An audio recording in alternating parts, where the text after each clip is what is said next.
Let's talk about the end times. When you hear that phrase, what's your gut reaction? Is it a sense of hope, or maybe a nod of anxiety?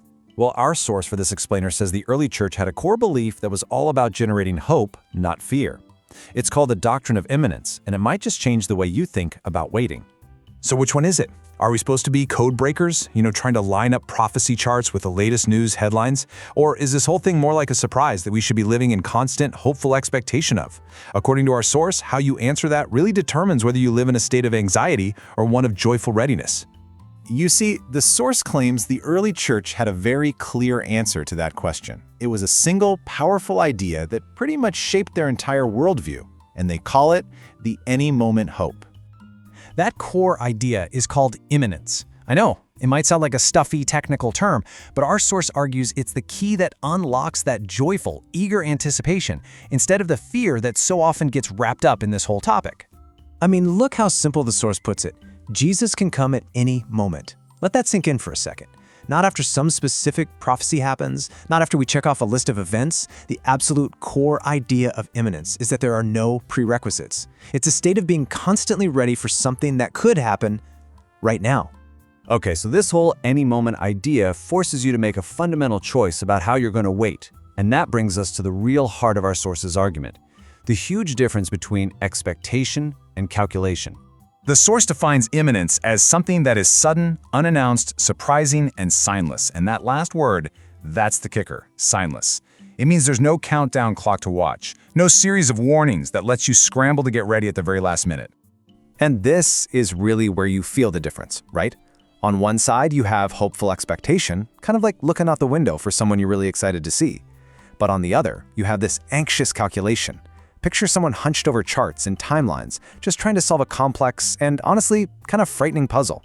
The source is clear. One path leads to peace, the other straight to anxiety.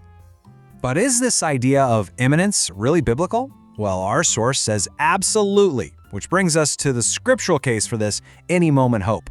This source points directly to what Jesus himself said, and he constantly emphasized this element of surprise. You do not know the day or the hour.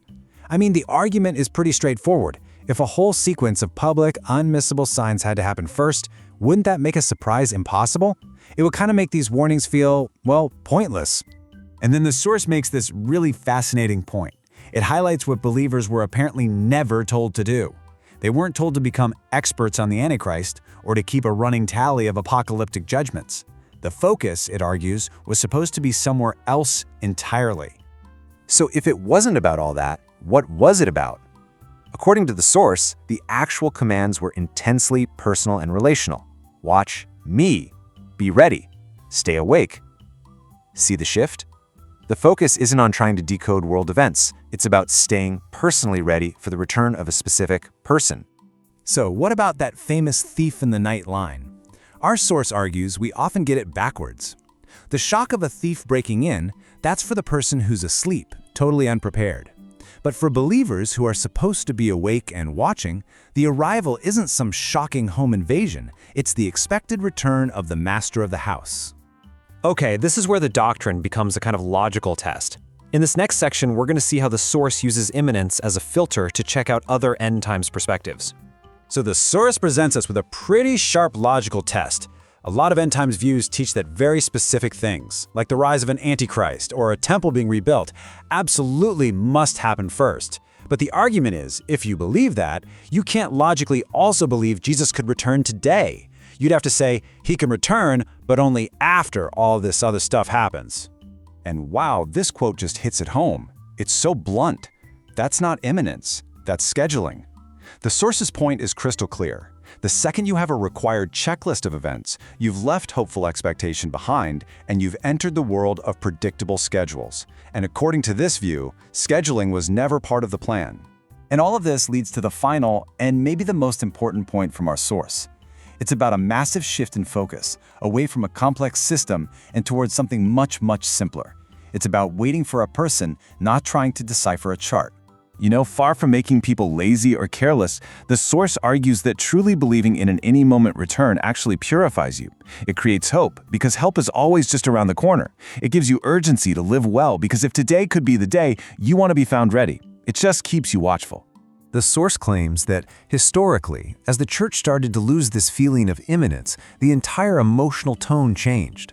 That simple, hopeful focus of "he could come today" slowly got replaced by this anxious need to map out all the terrifying events, basically trading in hope for fear. And that, right there, is the big takeaway. According to our source, the ultimate hope isn't found in being the best at decoding a complex chart of future events. It's found in the simple, eager expectation of seeing a person you're waiting for. And that leaves us with one last thing to think about. Just consider it in your own life. How is waiting for a loved one to arrive at your door different from, say, waiting for a package to be delivered? How does waiting for a person completely change the way you wait?